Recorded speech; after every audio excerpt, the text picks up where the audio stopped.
नमस्कार, जनादेश में आपका स्वागत है। मैं हूं प्रखर श्रीवास्तव। जनादेश यानी 5 राज्यों में हो रहे विधानसभा चुनाव की स्पष्ट और निष्पक्ष खबरें। जनादेश में बात होगी छत्तीसगढ़ के दूसरे चरण और मध्य प्रदेश की सभी 230 सीटों पर कल होने वाले मतदान की तैयारियों के बारे में। साथ ही राजस्थान में बीजेपी के संकल्प पत्र पर भी डालेंगे एक नजर और बताएंगे तेलंगाना में क्या रही दिन भर की चुनावी सरगर्मियां और जानेंगे जमीनी हकीकत अपने संवाददाताओं से बातचीत करके। तो आइए करते हैं इस खास कार्यक्रम की शुरुआत।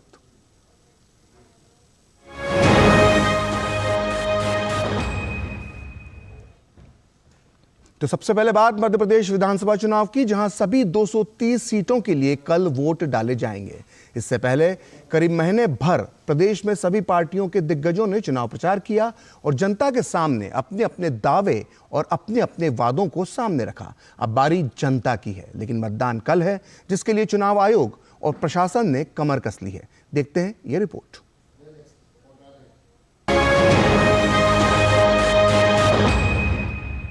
मध्य प्रदेश विधानसभा चुनाव की सभी 230 सीटों के लिए मतदान की तैयारियां पूरी हो चुकी हैं। इनमें अनुसूचित जाति के लिए 35 सीट और अनुसूचित जनजाति के लिए 47 सीट आरक्षित है। प्रदेश के 5,59,00,000 से ज्यादा मतदाता 2,533 उम्मीदवारों की किस्मत का फैसला करेंगे। 22,34,861 मतदाता पहली बार मतदान करेंगे। निष्पक्ष और शांतिपूर्ण मतदान के लिए कुल 64,626 मतदान केंद्र बनाए गए हैं। 5,160 मतदान केंद्र सिर्फ महिला कर्मी, जबकि 183 मतदान केंद्र दिव्यांग कर्मचारियों द्वारा संचालित होंगे। 371 मतदान केंद्र युवा कर्मचारी संभालेंगे। जबलपुर और बालाघाट में ग्रीन पोलिंग बूथ भी बनाए गए हैं। शांतिपूर्ण मतदान के लिए सुरक्षा के भी पर्याप्त इंतजाम किए गए हैं। मध्य प्रदेश में 17,032 मतदान केंद्रों को संवेदनशील घोषित किया गया है। इन सभी जो सेंसिटिव पोलिंग बूथ्स हैं, इन पे सुरक्षा की अतिरिक्त व्यवस्था रहेगी।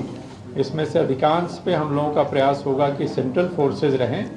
जहां सेंट्रल फोर्सेज नहीं हो पाएंगी वहां स्टेट की आर्म्ड पुलिस होगी। इसके अलावा माइक्रो ऑब्जर्वर्स की व्यवस्था होगी। 46,000 से ज्यादा मतदान केंद्रों पर लाइव वेबकास्टिंग होगी। 23,000 से ज्यादा चुनाव वाहन GPS से लैस हैं। प्रदेश भर में सुबह 7 बजे से शाम 6 बजे तक मतदान होगा। हालांकि राज्य के कुछ नक्सल पीड़ित जगहों पर सुबह 7 बजे से दोपहर 3 बजे तक ही वोट डाले जाएंगे। मतदान प्रातः 7 बजे से आरंभ होकर के शाम के 6 बजे तक होगा। इसमें बालाघाट के जो 3 विधानसभाएं हैं, बैहर, लांजी और परसवाड़ा, इनमें मतदान 7 बजे से 3 बजे तक होगा।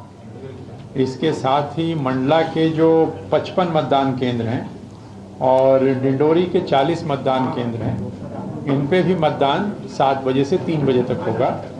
इसका कारण ये है कि ये तीनों जिले नक्सल प्रभावित जिले की श्रेणी में आते हैं। मतदान दल में शामिल कर्मचारी भी चुनाव आयोग व्यवस्था से खुश नजर आ रहे हैं। मतदान दलों की रवानगी के साथ उनके वापस लौटने तक के लिए सुरक्षा व्यवस्था को भी चाक चौबंद किया गया है। अच्छा लग रहा है कि हम भी सहयोग कर पा रहे हैं अपनी सरकार बनाने में और पूरी कोशिश कर रहे हैं कि निष्पक्ष चुनाव हो, मतदान ज़्यादा से ज़्यादा हो। देखिए, बसों में तो ऑलरेडी इनके साथ में जो मतदान केंद्र की पार्टी के साथ में बल लगा हुआ है।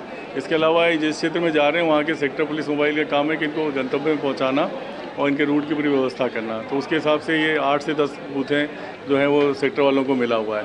फिर इसके अलावा संबंधित थाना प्रभारी, QRT और GO जो है वो भी इसका ध्यान रखेंगे। मध्य प्रदेश में मुख्य मुकाबला कांग्रेस और बीजेपी के बीच ही है, लेकिन समाजवादी पार्टी, BSP, आम आदमी पार्टी समेत बड़ी संख्या में निर्दलीय प्रत्याशी भी चुनाव मैदान में है।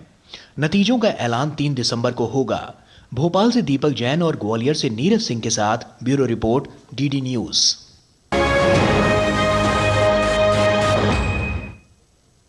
मध्य प्रदेश के बाद अब बात छत्तीसगढ़ विधानसभा चुनाव की। छत्तीसगढ़ में दूसरे चरण की 70 सीटों के लिए कल वोट डाले जाएंगे। प्रदेश में मतदान की जो तैयारियां हैं वो करीब करीब पूरी हो चुकी हैं और चुनाव आयोग ने शांतिपूर्ण मतदान के लिए सुरक्षा के काफी पुख्ता बंदोबस्त किए हैं।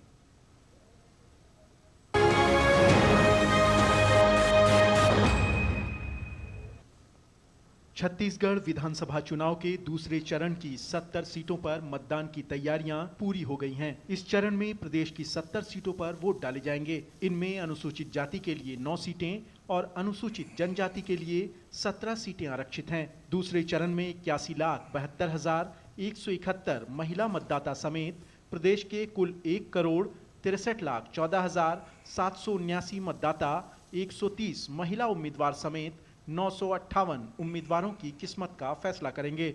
निष्पक्ष और शांतिपूर्ण मतदान सुनिश्चित करने के लिए कुल 18,833 मतदान केंद्र बनाए गए हैं। इनमें से 727 संगवारी मतदान केंद्र हैं, जहां सिर्फ महिला मतदान कर्मी ही मौजूद रहेंगी। तृतीय चरण के लिए हमारी तैयारी पूर्ण हो गई है। शांतिपूर्ण और निष्पक्ष चुनाव हो सके, इसके लिए लगभग 90,000 मतदान कर्मियों की तैनाती की गई है। 18,833 हमारे मतदान केंद्र है और अधिकतर जो है ग्रामीण क्षेत्र के मतदान केंद्र है और कुछ एक अर्बन क्षेत्र के हैं। दूसरे चरण में सिर्फ बिंद्रानवागढ़ विधानसभा क्षेत्र के 9 मतदान केंद्रों को छोड़कर सभी जगह सुबह 8 बजे से शाम 5 बजे तक मतदान होगा, जबकि बिंद्रानवागढ़ विधानसभा क्षेत्र के 9 मतदान केंद्रों पर सुबह 7 बजे से दोपहर 3 बजे तक ही वोट डाले जाएंगे। शांतिपूर्ण मतदान के लिए मतदान केंद्रों पर सुरक्षा के कड़े इंतजाम किए गए हैं। स्थानीय पुलिस के अलावा केंद्रीय सुरक्षा बलों की भी तैनाती की गई है। छत्तीसगढ़ के दूसरे चरण में मतदान केंद्रों पर सीसीटीवी की निगरानी में मतदान होगा। साथ ही 9,424 मतदान केंद्रों की लाइव वेबकास्टिंग होगी, जिसके लिए रायपुर मुख्य निर्वाचन कार्यालय में एक live webcasting command control room बनाया गया है। भारत निर्वाचन आयोग के जो निर्देश हैं, हमको जितने छत्तीसगढ़ में पोलिंग स्टेशन है उसके 50% पोलिंग स्टेशन में वेबकास्टिंग कराना है। टोटल हमारे फेज़ 1 में 24,131 पोलिंग स्टेशन थे जहां पर वेबकास्टिंग हुआ था और अभी फेज़ 2 में 9,424 पोलिंग स्टेशन में वेबकास्टिंग हो रहा है। छत्तीसगढ़ में पहले चरण की 20 सीटों के लिए 7 नवंबर को वोट डाले गए थे। प्रदेश की सभी 90 सीटों पर कांग्रेस और बीजेपी के बीच मुख्य मुकाबला है। चुनाव प्रचार के दौरान कांग्रेस ने जाति जनगणना के मुद्दे को उठाया, जिसके जवाब में प्रधानमंत्री ने देश के गरीब को ही सबसे बड़ी जाति बताया। वहीं इस चुनाव में कांग्रेस ने जनता को बहुत सारी गारंटियां भी दी हैं, जिनका हाल जनता कर्नाटक और हिमाचल में देख चुकी है। इसके जवाब में बीजेपी ने मोदी की गारंटी को सामने रखा है। अब देखना होगा कि जनता किसके वादों और दावों पर यकीन करती है। रायपुर से डीडी न्यूज के लिए मनोज सोनोने और सोमेश पटेल की रिपोर्ट।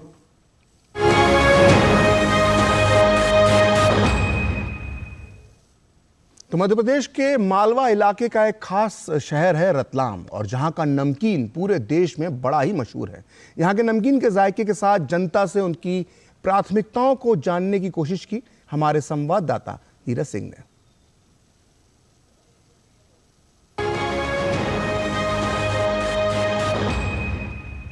इस समय हम रतलाम में हैं और रतलाम में 2 चीज़ें बड़ी फेमस हैं।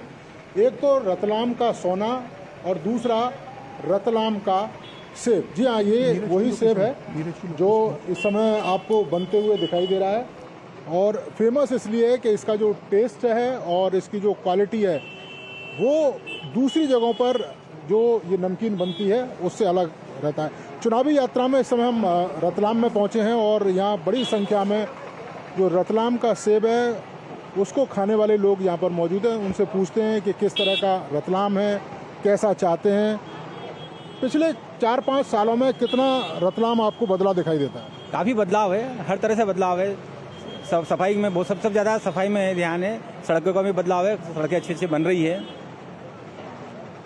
दूसरा, जिस तरीके से यहाँ पर काम किए गए, आप क्या चाहते हैं कि ये काम ऐसे ही बरकरार रहें या कुछ और इनमें जोड़ा जाए?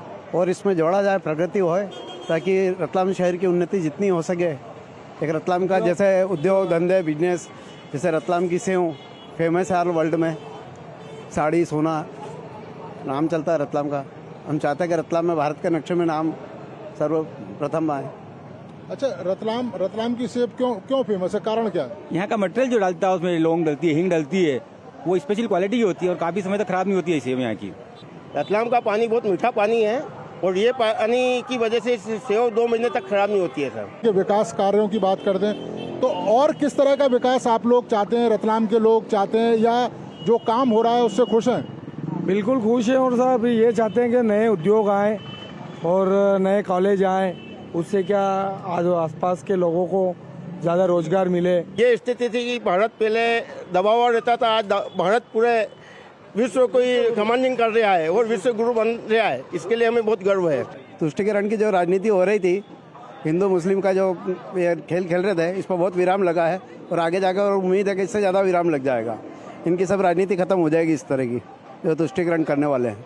तो मतलब जो तुष्टीकरण की राजनीति थी वो ठीक नहीं थी, बिल्कुल ठीक नहीं थी। तो ये आपने देखा कि ये रतलाम की जनता है जो अपने विचारों को बता रही थी।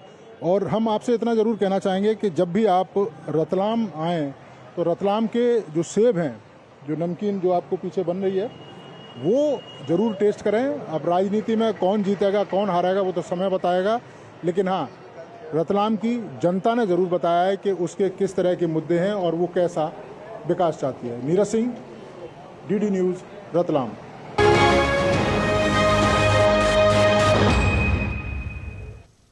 तो कल सुबह से मध्य प्रदेश और छत्तीसगढ़ की जनता अपने भाग्य का फैसला करेगी और इन दोनों राज्यों में कौन से मुद्दे, चुनावी मुद्दे हावी रहे, ये बात करने के लिए हमारे साथ मौजूद हैं हमारे दो खास संवाददाता। हमारे साथ जुड़ चुके हैं नीरज सिंह जो मध्य प्रदेश के ग्वालियर से हमारे साथ मौजूद हैं, वहीं हमारे साथ छत्तीसगढ़ के सरगुजा से हमारे साथ जुड़ चुके हैं सोमेश पटेल। नीरज, सबसे पहला सवाल मेरा आपसे है कि मध्य प्रदेश का पूरा चुनाव आपने कवर किया, आपने सारे मुद्दों को करीब से समझने की कोशिश की, इस पूरे चुनाव प्रचार में आरोप प्रत्यारोप लगाए, लेकिन कौन सा मुद्दा, कौन से वो मुद्दे थे जिसने जनता को सबसे ज़्यादा प्रभावित किया मध्य प्रदेश के? देखिए प्रखर, अगर मध्य प्रदेश की बात करें तो प्रधानमंत्री नरेंद्र मोदी की जो गारंटी योजना थी, और ख़ास तौर से आप देखें कि जिस तरह से भारतीय जनता पार्टी ने अपना जो वचन पत्र है वो सामने रखा और जिन गारंटी की उन्होंने बात की, और उस गारंटी में एक शब्द जोड़ा था कि ये मोदी की गारंटी है।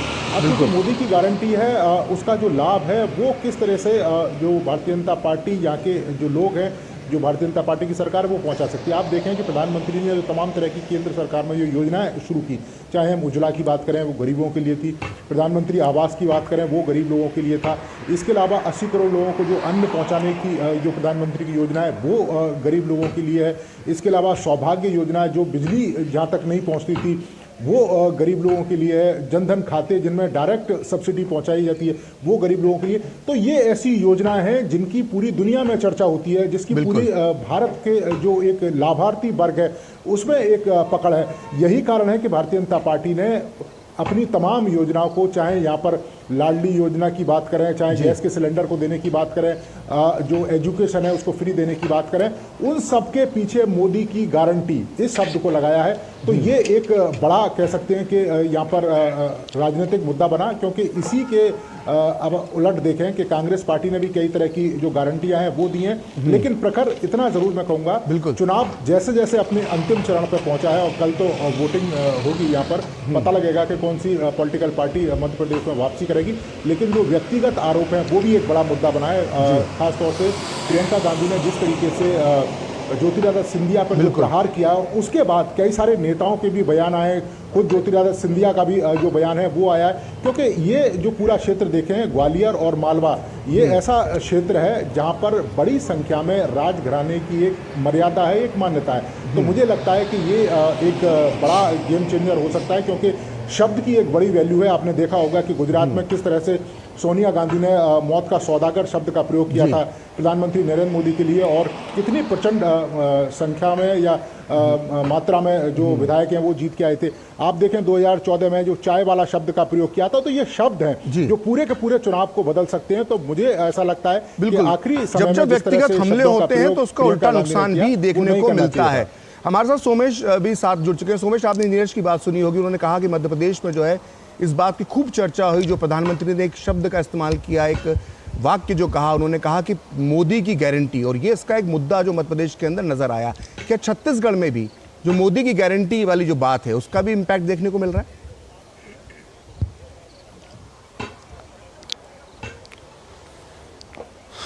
छत्तीसगढ़ विधानसभा चुनाव के दूसरे चरण का मतदान 17 नवंबर को होगा। दूसरे चरण के मतदान में 958 प्रत्याशी मैदान में उतरकर अपनी किस्मत आजमा रहे हैं। उन प्रत्याशियों की किस्मत 1,63,00,000 मतदाता मतदान करेंगे। छत्तीसगढ़ में बीजेपी मोदी के चेहरे पर आगे कर चुनाव लड़ रही है। बीजेपी ने मोदी गारंटी के नाम पर अपना घोषणा पत्र भी जारी किया है। बीजेपी का फोकस इस बार सबसे ज्यादा किसान और महिला वोटर्स को साधने का है। बीजेपी ने अपने घोषणा पत्र में धान की खरीदी 3100 रुपए की घोषणा की है। बीजेपी ने किसानों को एक और बड़ी राहत दी थी, जिसमें राज्य में बीजेपी की सरकार बनते ही 1 एकड़ जमीन पर 21 कुंटल धान की खरीदी की जाएगी। कांग्रेस ने भी कहा है कि 1 एकड़ में 20 कुंटल दाल खरीदने का वादा किया है। बीजेपी ने अपने घोषणा पत्र में महतारी योजना की भी बात कही है। बीजेपी ने छत्तीसगढ़ सरकार पर भी कथित घोटाले के साथ महादेव सट्टा, 5 साल छत्तीसगढ़ लूटने के साथ पीएससी घोटाले का आरोप लगाकर सत्ता में वापस आने की बात कही है। दूसरी ओर कांग्रेस ने जो 5 साल में विकास कार्य किए हैं, इन बातों को लेकर दोबारा सत्ता में वापस आने की बात करी है। जी नीरज, जो आपने अभी तक पूरी बात बताई, लेकिन इस एक विषय इसमें आपने जो जिसका जिक्र अभी विस्तार से नहीं किया है कि बात जो हो रही थी उसके अंदर एक महत्वपूर्ण बात यह थी कि कांग्रेस जो है वो जातिवाद की राजनीति करती रही, क्योंकि जातिगत जनगणना को लेकर राहुल ने न केवल छत्तीसगढ़ में बातें करी बल्कि मध्य प्रदेश और राजस्थान में भी इस मुद्दे को उठाया। लेकिन प्रधानमंत्री मोदी लगातार कहते रहे कि गरीबी से बड़ी कोई जाति नहीं हो सकती है और इसलिए गरीबों का विकास करना चाहिए। ये कितना इम्पैक्टफुल मध्य प्रदेश के अंदर नजर आया ये मोदी का यह बयान? देखिए बिल्कुल, और आप अगर इस बयान के परिप्रेक्ष्य में अगर आप देखें प्रखर कि जिस गरीब की बात प्रधानमंत्री कर रहे हैं, ये वही गरीब है जिसके लिए केंद्र सरकार ने तमाम योजनाएं शुरू कर रखी हैं और अभी भी लगातार वो योजनाएं चल रही हैं।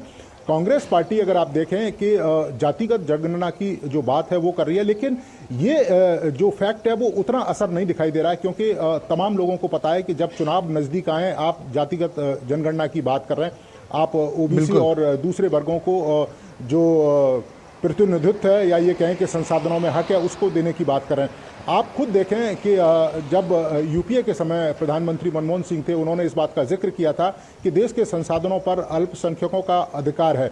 अगर आप जातिगत जनगणना की बात कर रहे हैं और ये कह रहे हैं कि जो SC, ST और OBC के जो लोग हैं संसाधनों पर उनका अधिकार होना चाहिए, तो इसका मतलब साफ है कांग्रेस पार्टी जो अल्पसंख्यक हैं उनके संसाधनों पर अधिकार की बात नहीं कर रही है। तो क्या आपने वो आपका जो स्टैंड है प्रधानमंत्री का वो छोड़ दिया? तो मुझको लगता है कि उतना ज्यादा प्रभाव कांग्रेस पार्टी जातिगत जनगणना को लेकर कर रही है उतना नहीं दिखाई देगा। लेकिन चूंकि मोदी सरकार की जो योजना है, नीरज महत्वपूर्ण बात कह रहे हो, दर्शकों को ये मालूम होना है चुनाव के समय नहीं है, 9 साल से चल रही है। जी नीरज, आप बहुत महत्वपूर्ण बात कह रहे हो। दर्शकों को मालूम होना चाहिए कि मध्य प्रदेश में अगर कोई पहला ओबीसी मुख्यमंत्री किसी ने दिया है तो वो बीजेपी ही थी जिसने मध्य प्रदेश को पहला ओबीसी मुख्यमंत्री दिया था। आप दोनों का जानकारी देने के लिए बहुत बहुत धन्यवाद। तो फिलहाल जनादेश में वक्त है एक ब्रेक का, और ब्रेक के बाद चलेंगे राजस्थान और जानेंगे वहां का क्या है चुनावी हाल। तुम्हें पता है इन्वेस्टर्स के लिए कि इन्वेस्टर प्रोटेक्शन फंड होता है IPF, लेकिन अगर तुम्हारा ट्रेड एक्सचेंज पर एग्जीक्यूट नहीं हुआ या फिर कोई गारंटीड रिटर्न्स वाली स्कीम है तो ये IPF आपकी मदद नहीं कर सकता है। और अगर आपका ब्रोकर ही डिफॉल्टर बन जाए तो फिर IPF आपको कॉम्पेंसेशन दिला सकता है। कहां से सीखा? NSE की साइट पर। सोचकर समझकर इन्वेस्ट कर, अगर छोले बने तो गोल्डी छोले मसाले, जहाँ जाए रिश्ते बनाए, जहाँ जाए रिश्ते बनाए, गोल्डी मसाले। कांग्रेट्स यार। राज, तू क्या करेगी? I have cleared my exams. मैं म्यूचुअल फंड डिस्ट्रीब्यूटर बनूंगी।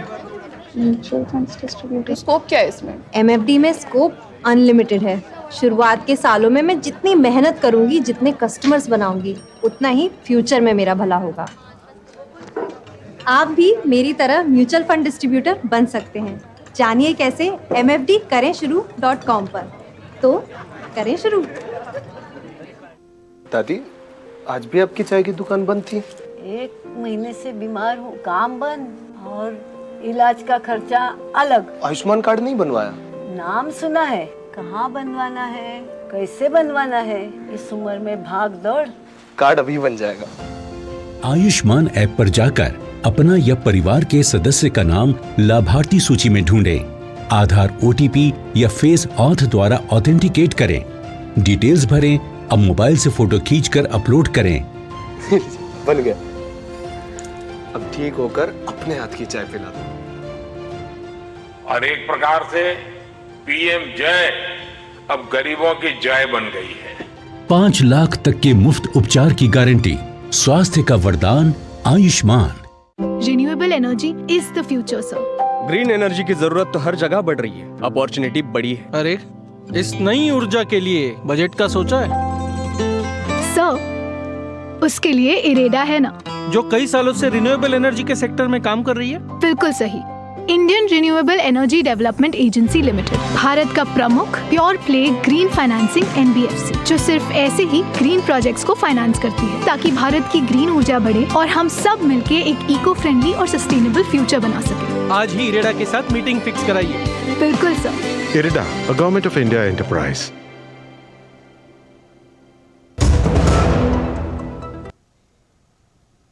जनादेश में एक बार फिर आपका स्वागत है। और राजस्थान विधानसभा चुनाव के लिए बीजेपी ने अपना संकल्प पत्र जारी कर दिया है। इसे जारी करते हुए पार्टी के राष्ट्रीय अध्यक्ष जेपी नड्डा ने इस संकल्प पत्र को राजस्थान के विकास का रोड मैप बताया। इसमें 2.5 लाख सरकारी नौकरियों का वादा किया गया है, किसानों को 12,000 रुपए सालाना देने और 450 रुपए में रसोई गैस का सिलेंडर देने समेत कई बड़े वादे किए गए हैं।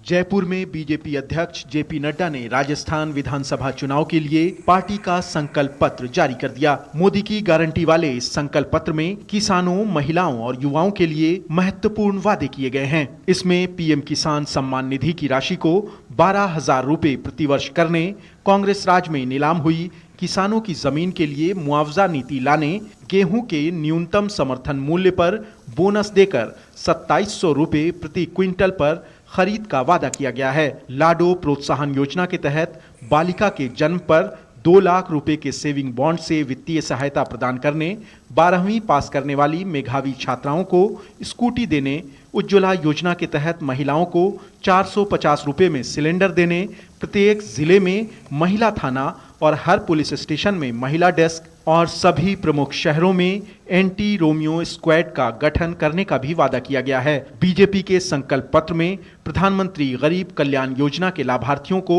5 साल तक मुफ्त राशन प्रदान करने का भी भरोसा दिया गया है। अन्य पार्टियों के लिए मैनिफेस्टो, विजन डॉक्यूमेंट, संकल्प पत्र ये महज एक औपचारिकता है, पर भारतीय जनता पार्टी के लिए यह विकास का रोड मैप है। हमारा इतिहास इस बात का साक्षी है कि जो हम लोगों ने कहा वो करके दिया, जो नहीं कहा था वो भी करके दिया है। बीजेपी संकल्प पत्र में प्रदेश के युवाओं को अगले 5 साल में 2.5 लाख सरकारी नौकरियां देने के साथ ही पर्यटन कौशल कोष बनाकर 5 लाख युवाओं को प्रशिक्षित कर रोजगार या स्वरोजगार के अवसर प्रदान करने का वादा भी किया गया है। इसमें आईआईटी की तर्ज पर राजस्थान इंस्टीट्यूट ऑफ टेक्नोलॉजी और एम्स की तर्ज पर Rajasthan institute of medical science स्थापित करने का वादा भी शामिल है। संकल्प पत्र में paper leak, fertilizer, mid day meal, खनन, पीएम आवास, जल जीवन जैसे घोटालों की जांच के लिए एसआईटी के गठन करने की बात भी कही गई है। राजस्थान के गरीबों के हित के लिए निवेश किए जा सकने वाले पैसे में जिस किसी ने भी अमानत में खयानत की है उसको उसके किए का अंजाम भुगतना पड़े, इसको सुनिश्चित करना। माननीय प्रधानमंत्री जी ने जैसे हमें कहा है, जो सीख दी है कि न खाऊंगा न खाने दूंगा, इस तर्ज पर जीरो टॉलरेंस टुवर्ड्स भ्रष्टाचार को की नीति पर काम करते हुए उन सबको एक्सपोज करना और उन सबको उनके किए के अंजाम को भुगतने के लिए जो है भुगताने के लिए तैयार करना और साथ साथ में उन सारे पैसों को वसूल करके वापस गरीबों के हित में विनिवेश करना, ये प्राथमिकता रहेगी। राजस्थान के मुख्यमंत्री अशोक गहलोत कह रहे हैं कि कांग्रेस स्थानीय मुद्दों और विकास पर चुनाव लड़ रही है। उन्होंने कहा कि उनकी योजनाएं जारी रहेंगी, साथ ही वो और योजनाएं भी लेकर आएंगे। आगे भी हम लोग जो स्कीम बनाई है और नई स्कीम लेके आएंगे, स्कीम बन के उनको और मजबूत करेंगे। नौकरी हमने दी, 3 लाख नौकरी दी है। हिंदुस्तान में कितने राज्यों ने दी है। पेपर लीक की बात करते हैं, पेपर लीक के लिए हमने आजीवन कारावास का कानून बना दिया। राजस्थान विधानसभा चुनाव को लेकर कांग्रेस ने जहां 7 गारंटी देने का वादा किया है, तो वहीं उसका जवाब बीजेपी ने मोदी की गारंटी से दिया है। अब ये राजस्थान की जनता को तय करना है कि वो किसकी गारंटी पर भरोसा करती है। जयपुर से मुरारी गुप्ता के साथ ब्यूरो रिपोर्ट, डीडी न्यूज।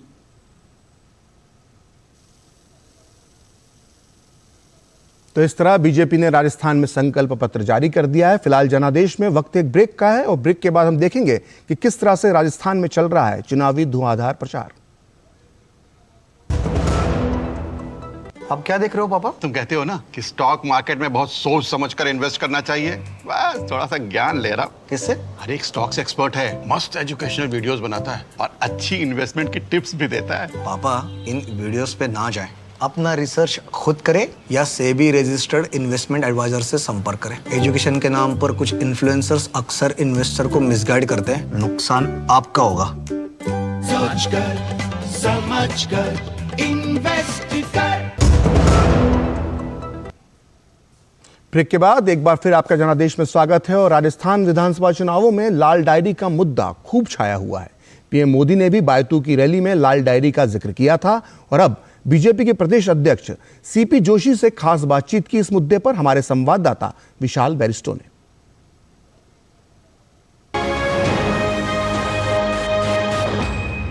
लाल डायरी का किस्सा हर जगह छाया हुआ है। मेरे साथ हैं बीजेपी के प्रदेश अध्यक्ष सीपी जोशी, आइए हम उनसे बात करते हैं। प्रधानमंत्री ने भी लाल डायरी के बारे में कहा, तो उसके कुछ पन्ने भी सामने आने लगे हैं। कांग्रेस वाले इसे फेक करार देते हैं। देखिए, अगर फेक होती तो मुख्यमंत्री अशोक गहलोत जी राजेंद्र गुडा जी को उस डायरी को लेने के लिए क्यों भेजा? वो उनको कितनी मंजिल कूद के उस लाल डायरी को लेके आना पड़ा, तो ऐसा क्या है उसमें? और उस लाल डायरी के लाने के बाद मुख्यमंत्री जी का बयान था कि राजेंद्र जी आपने मुझे बचा लिया। ये स्वयं मुख्यमंत्री जी के बयान है। और लाल डायरी सामने की चर्चा आने के बाद मुख्यमंत्री जी ने स्वयं कहा कि नहीं, ये गलत, कोई डायरी नहीं है। तो उन्हीं के नज़दीक सबसे खास जो इनके सारे सच्चे काले कारनामों का हिसाब किताब रखते हैं, धर्मेंद्र राठौड़ जी, उन्होंने कहा मेरे यहाँ से लाल डायरी ले गए थे। तो आखिर ये काला क्या है उस लाल डायरी में? काले कारनामों का सच उस डायरी में है और अब तो धीरे धीरे उनके सारे हिसाब किताब, सारे काले कारनामे सामने आ रहे हैं। तो निश्चित रूप से जनता को जवाब अशोक गहलोत जी को देना होगा। मुख्यमंत्री का कहना है कि कोई एंटी इनकम्बेंसी नहीं है, बीजेपी वालों के पास कोई मुद्दा नहीं है, लॉ एंड ऑर्डर की कोई समस्या नहीं है, हमारी सरकार बनने जा रही है। सपना देखना छोड़ दें। राजस्थान की जनता वो दिन नहीं भूली है जब आपने कहा कि किसानों का संपूर्ण कर्जा माफ होगा, बेरोजगारी भत्ता देंगे, हम महंगाई को समाप्त कर देंगे, हम राजस्थान में सुशासन लेके आएंगे। क्या रोज बहन बेटियों के साथ दुराचार दुष्कर्म हो रहा है, उसको दिखाई नहीं देता? एक आखिरी सवाल, सबसे बड़ा इशू क्या रहेगा, लाल डायरी या लॉ एंड ऑर्डर? कई मुद्दे हैं इस सरकार के खिलाफ। ये सरकार हर मायने में सबसे विफल साबित हुई है, चाहे लॉ एंड ऑर्डर हो, चाहे पेपर लीक हो, चाहे किसानों का विषय हो, चाहे दलित आदिवासियों का विषय हो, चाहे राजस्थान का विकास का विषय हो, चाहे भ्रष्टाचार का विषय हो। हर मामले में ये सरकार गिरी हुई दिखाई दे रही है और ये राजस्थान की जनता ने तय कर लिया कि अब की बार भाजपा सरकार ये राजस्थान के मन में, और उनको विश्वास है मोदी जी और भारतीय जनता पार्टी में। ये थे सीपी जोशी, जिनका ये कहना है कि राजस्थान की सरकार पूरी तरह से फेल हुई है और बीजेपी सरकार बनाने जा रही है राजस्थान में। कैमरामैन शुभम के साथ मैं विशाल बैरिस्टो, डीडी न्यूज़, बायतू, बाड़मेर।